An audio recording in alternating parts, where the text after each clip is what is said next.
Para hablar de los tipos de vacunas, bien, podemos hacer una división en dos grandes grupos según sus componentes. Entonces, vamos a encontrar, por un lado, vacunas que tienen componentes vivos o atenuados, bien, de los microorganismos, y por otro lado tenemos vacunas que tienen componentes muertos o inactivados del microorganismo, bien. Entonces, esas vacunas vivas o atenuadas son aquellas que poseen al microorganismo entero, al microorganismo completo, ¿sí? Poseen todo el microorganismo que está vivo, ¿sí? Y se le ha reducido su capacidad de virulencia artificialmente, ¿bien?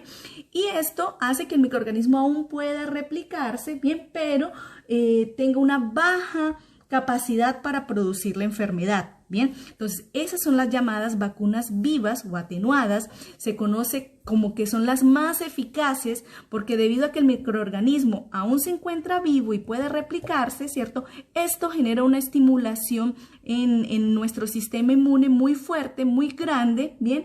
Que favorece la producción de una respuesta innata y adaptativa, humoral y celular, ¿bien? Entonces son las vacunas ideales para producir una inmunidad protectora durante toda la vida. Entonces por eso ellas son llamadas de eficaces porque por lo general ellas se administran en una sola dosis, ¿bien? Y no necesitan de dosis de refuerzo, ¿bien? Sin embargo, estas vacunas tienen la desventaja de que ellas son las menos seguras, porque al utilizar microorganismos que están vivos, ¿sí? Existe la posibilidad de que ellos puedan provocar la enfermedad.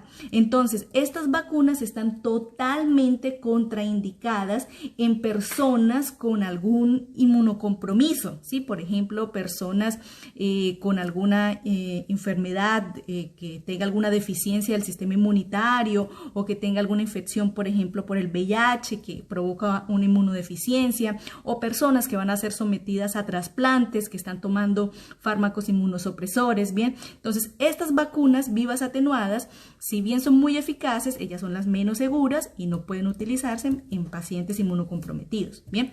Por otra parte, ¿bien?, en la otra clasificación encontramos las vacunas muertas o inactivadas, ¿sí?, en la cual puede utilizarse todo el microorganismo entero, el microorganismo completo, ¿sí? Entonces se llaman vacunas muertas inactivadas, o en vez de utilizar todo el microorganismo, utilizamos solamente una parte del microorganismo, ¿bien? Entonces, según la parte que utilicemos de ese microorganismo, podemos como subclasificarlas en aquellas que utilizan un fragmento del antígeno, ¿sí?, o aquellas que utilizan la toxina que produce el microorganismo, o aquellas que utilizan el polisacárido capsular, ¿sí?, el polisacárido que rodea al microorganismo de la cápsula. En este caso, como esta vacuna utiliza el polisacárido capsular, es necesario unirle ¿sí?, una proteína transportadora inmunogénica, ¿bien? Porque acá en este caso, cuando utilizamos fragmentos del antígeno, estos son fragmentos proteicos. Las toxinas son toxinas de origen proteica. Y en este caso, como se utiliza un polisacárido capsular, como el polisacárido es un carbohidrato, sí, es un azúcar, bien, acá necesitamos unirlos a una proteína transportadora. ¿Para qué? Para que se pueda estimular más la respuesta inmunológica. Bien, ya voy a explicar esto más adelante.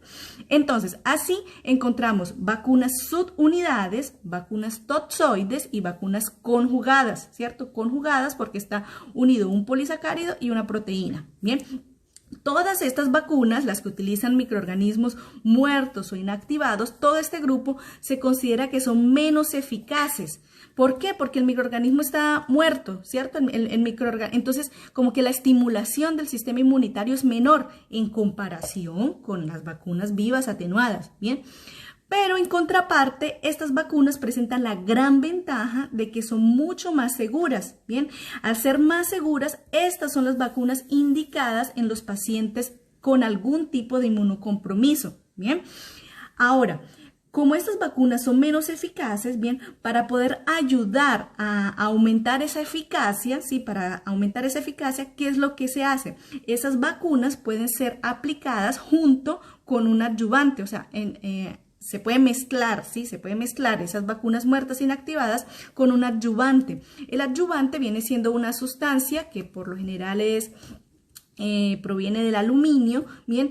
Y ella se utiliza ¿para qué? Para aumentar la activación del sistema inmunitario.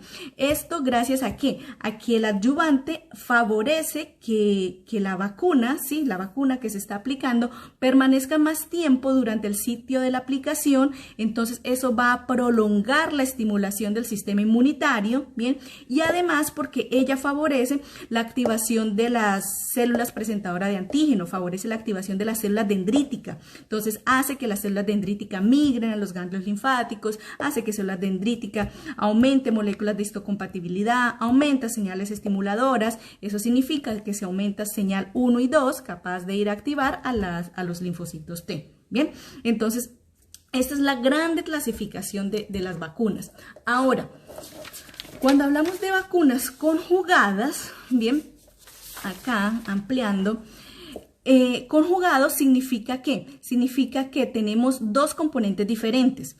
Uno es un polisacárido, que como mencioné aquí es un polisacárido capsular, o sea, de la cápsula del microorganismo, bien, es un carbohidrato, es un azúcar, digámoslo así, más simple. Y el otro componente de la vacuna conjugada es una proteína, bien, es una proteína llamada de proteína transportadora inmunógena, bien. Entonces, ¿por qué se hace esta unión? Para entenderlo tenemos que recordar que existen dos poblaciones de linfocitos B. Por una parte tenemos los llamados linfocitos B T independientes, bien, los cuales reconocen antígenos no proteicos. Recuerdan que los linfocitos B reconocen antígenos en su forma nativa, en su forma sin procesar, bien. La naturaleza química de ese antígeno es no proteica, o sea, si son no proteicos, entonces ellos pueden ser polisacáridos, pueden ser azúcares o pueden ser lípidos, bien.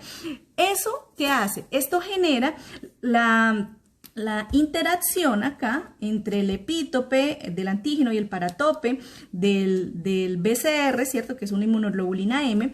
Esa interacción favorece que la activación de este linfocito B T independiente y su diferenciación en un plasmocito secretor de inmunoglobulina M. Bien, que es un anticuerpo que tiene vida media corta, bien, entonces no es un anticuerpo que brinde protección durante toda la vida, bien, sino durante un corto tiempo.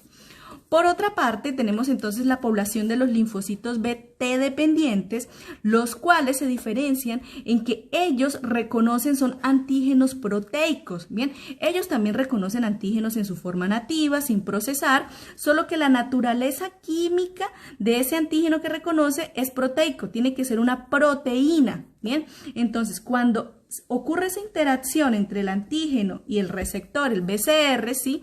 Que es una inmunoglobulina M en los linfocitos, esto no provoca la activación de este linfocito. Esto lo que hace es que el linfocito se comporte como una célula presentadora de antígeno porque él va a fagocitar ese antígeno, lo va a procesar y lo va a presentar. ¿Lo va a presentar a quién? Al linfocito Helper folicular. Ahí aquí es donde ocurre la famosa colaboración TB, por la cual se lleva a cabo la interacción CD40 ligandos, se producen unas interleuquinas que dan una coestimulación a ese linfocito B y de esa forma es que llegamos a activar al linfocito B, ¿bien? O sea, el linfocito B se activa posterior a la colaboración con el linfocito T, ¿bien?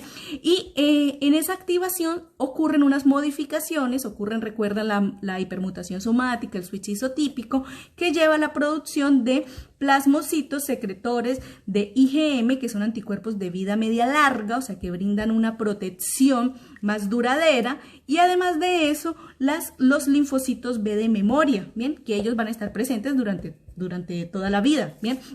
Entonces, el objetivo de conjugar aquí al polisacárido con una proteína es poder lograr obtener la estimulación de estos linfocitos T dependientes, ¿bien? Porque si la vacuna solamente tuviese el polisacárido, solo se iban a estimular este grupo de linfocitos y solo íbamos a obtener anticuerpos de IgM que son de vida media corta. En cambio, al unir el polisacárido con la proteína, logramos también estimular estos linfocitos y estos linfocitos me van a brindar una inmunidad mucho mejor. Bien, entonces me van a brindar esa respuesta inmunológica que se genera, ¿sí? Me va a generar esa inmunoglobulina G y esos linfocitos B de memoria que van a mejorar esa protección inmunitaria en el paciente que está vacunado. Bien, así que ese es el objetivo, esa es la gran importancia de las proteínas conjugadas,